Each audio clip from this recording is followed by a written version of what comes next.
balma cɛna musomaw ani yakuma bi amina kuma mun kan o ye objectif de c'est-à-dire an jɛnatigɛ kun an b'a fɔ a kɛra jɛnatigɛ a kɛra kun i bɛ fɛnw kɛ kun na n'i bɛ baara kɛ n'i ye ɔkɔliden i bɛ ka kalan kɛ kun jumɛn na n'i ye tunkaran kɛ i bɛ tunga la i bɛ ka baara kɛ kun jumɛn na n'i bɛ jago kunmisɛnnin na i bɛ ka jago kunmisɛnnin kɛ kun jumɛn na donc objectif jumɛn b'i la i bɛ fɛn fɛn kɛ tile kɔnɔ i b'a kɛ kun jumɛn na kun ye mun ye le pourquoi a bɛ fɔ mun na c'est-à-dire le pourquoi est muna de muna i bɛ ka wuli sɔgɔmada joona fɛ ka taga baarayɔrɔ la muna i bɛ wuli ka taa sɔgɔmada joona fɛ ka taga sugu kɔnɔna la muna i bɛ wuli sɔgɔmada joona fɛ ka taga ɔkɔliso la i bɛ k'o kɛ mun de la donc e ka objectif ye jumɛn ye f'i k'o de dɔn i bɛ ka taga sugu la parce que tɔw bɛ ka taa sugu la est ce que i bɛ tunga la parce que tɔw bɛ tunga la u bɛ wari bila i fana bɛ wari bila ten tɔ ka se i ka denbaya ma mais kun t'a la e kɔni bɛ yen nɔ i n'a fɔ tɔw bɛ yen pour que ka wari sɔrɔ dɔn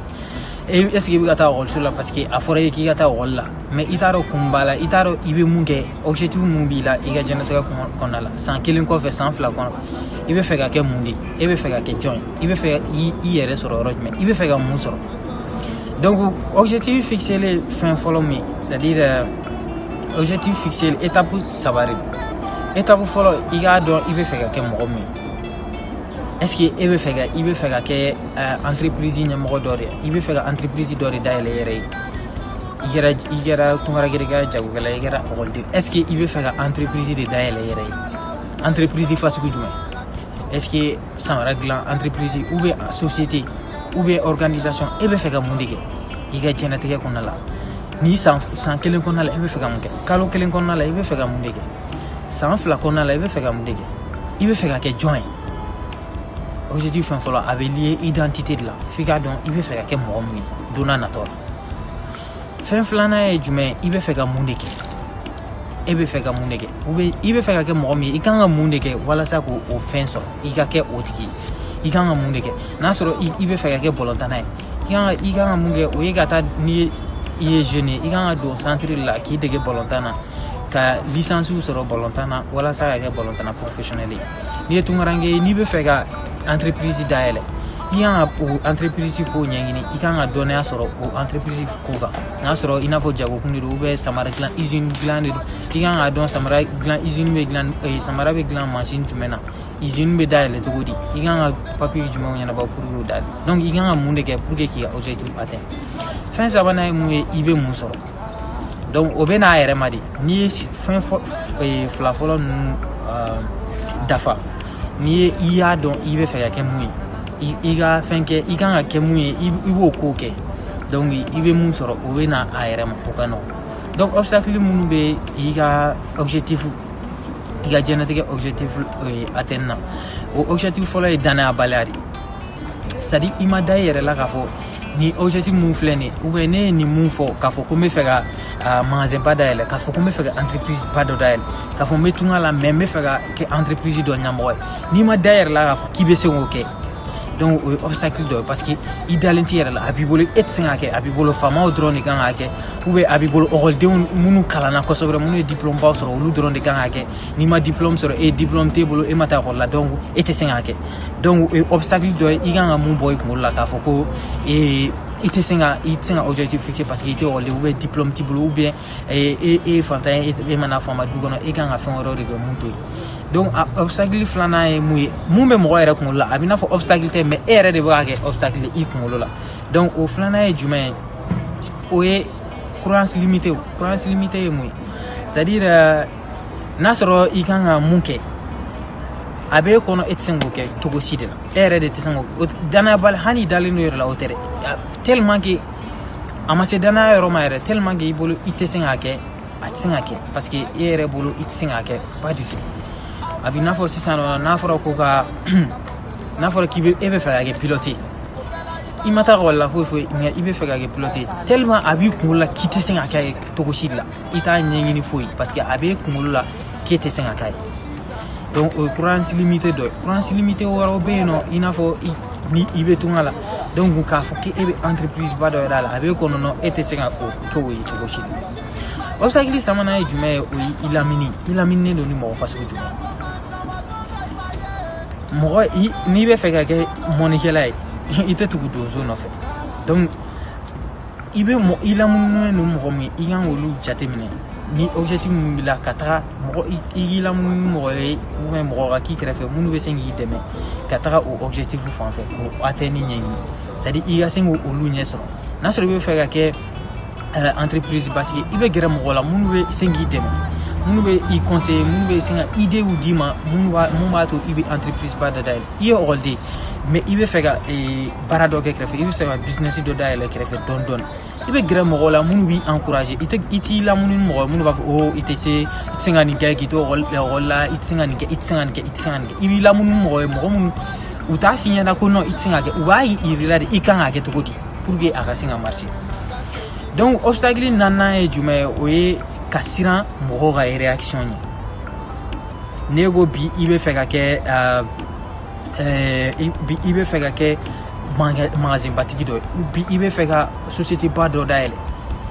donc ni tara fo mo mi o ba fo ko o non e be sanga ko e be ni niveau là est-ce que e be fendo o la e be mundon o la ne be sanga ko est-ce que war bi ku est-ce que a moins bien ça dit mo bi mo be réaction mun ta gagner sima qui mokela qui a irila ka fo ko no imasa e ita a donner à tila fouille donc au frère obstacle de ikanga mon bi ko la imanga mon jatemine ki ibiga objectif fixé ite mo ka kuma la mais munu kani surtout munu bi mokela munu bi iga fin saboter bulu obstacle nana e muye kasiranga riskita et olde boursi dirima mais il veut faire fin de daele il veut faire entreprise de daele ou entreprise de daele il n'a faut giglan ka il gagne giglan machine ça c'est-à-dire comment euro elle ba elle ma gaji il gagne au machine ça donc et mana war do ala pour l'instant il recherche que il bolo marché mais absent na problème ou bena la donc au risque oui qu'on la istrane no nya risque mun besenga na ki ibali parce que est-ce que mo na iga jisan est-ce que ni ibna jimu fere mo na san donc au risque oui qu'on la au sran kama ite songa objectif ta ite songa fopon ni nga pushi so ma don de la donc ite songo objectif fixé au sran kama donc nous des obstacles en ere biga obstacle mun imposant ere ga en objectif fixé là donc objectif mais c'est un bon objectif est kundé iba fenge kunjuma ça dit kunjuma bila il veut faire mon gars clé parce que il a objectif de pas déterminer il na mon gars clé nazoro il wula so da fait itaro ibe mon gars clé on able ko la ibi daka so ma foye mais ni wula so da fait ibado ikanga mon gars kalo saba i magobe muna kalo sankelen ko na la sans saba na tawla e fe ka muyi iga fait on fait mbege abi demain objectif bi demain iga se on fait on ola amena c'est objectif avantage mon be objectif là ka donga iga donga fo e bga ninke ni kama sans dru kon na la ibe fega ninke sans woro kon na la ibe fega ninke sans tan kon na la ibe fega ke ni ninde donc on na fa fait foro jine abi pousser ka miri oro ba ta abe fo ko ni objectif fixé avec objectif bay iga na objectif fitting ou fixé ni jagom sen kala e muso ibe jagom sen kala iga objectif nga fixé o yere a ne ga tomati ferebi mais ne be fega usine de daile ou be entreprise daile mais c'est un logoti grand entreprise daile mais tomati baile ma ga logoti tout donc no o objectif fixé l'embila abi pousser qui miri yalma ibo o war soro togodi yalma ibo aketogodi iga jago be tranya to mi pour ga c'est au niveau ma donc objectif fixé le fan ni to ngarange c'est ça non et objectif fixé il va faut ibo qui be segiso mena segiso ka entreprise daile ou bien ka chakeda daile yere no objectif là iga war beteta futento iga war bete blakatra tento ibe wari abito ibe meriga fo a ijo ni war hake nganga ni blakrefe pour que nga senga ni jago kunda ele nga senga ni chakeda daile donc objectif na fa fole mu ya abi blaka miri igangi i comportement changer tout comme ike wale changer tout comme aflana e mu abi pousser ga koke ça dit ni objectif fixé abi pousser de ka fenge ire kuntaro ki be senga munke abi pousser ga agir oui objectif na waflana anafa sabana emwe nazoro ibolo ibe boy ga zone de sécurité konna la zone de sécurité jume e orol den sisano ibe ta rolla ibe segi ibi niga leçon ta so mada fe ibe wuli ga ta rolla idegele ndola donc o kaɲi problème ti dala foyi mais i b'a dɔn ko n'i donna business kɔnɔna la a bɛ se ka kɛ i ka wari bɛ perdu a bɛ se ka kɛ i bɛ problème wɛrɛ sɔrɔ et puis i tɛ fɛn dɔn i tɛ a business kɔnɔna dɔn i bɛ siran donc mɔgɔw bɛ se k'i moquer i la i t'a dɔn i kan ka ɲininka dɔw b'i gɛn dɔw b'i refuser dɔw b'a fɔ k'i tɛ foyi dɔn n'i taara mɔgɔ minnu voir pour que ka conseil sɔrɔ pour que ka fɛnw kɛ mɔgɔw bɛ se k'i refuser donc o